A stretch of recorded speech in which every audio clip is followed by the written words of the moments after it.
Ready to patrol in the Precinct on PC? In just 2 minutes, I'll show you how to download it fast on Steam. Like and subscribe, and let's hit the streets in 2025. First, you need Steam.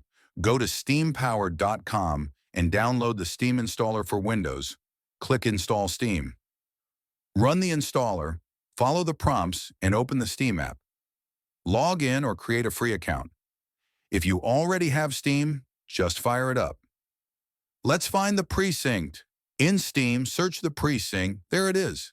Click the store page, check the price, around $30 as of 2025, and hit Add to Cart. Choose Purchase for Myself, add a payment method, and buy it. If it's not showing, check your region or Steam's store filters. Your cop adventure's almost ready.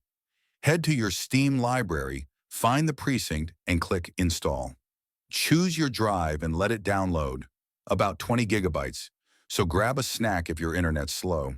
Once it's done, launch the game. There's the title screen. If it won't start, verify files in Steam or restart the app. Time to patrol, that's it. The Precinct is ready on your PC in 2025. Like this video for more gaming hacks, subscribe for weekly tech tips, and tell me, what's your first mission in the Precinct? Drop it in the comments. Keep gaming, and I'll see you soon.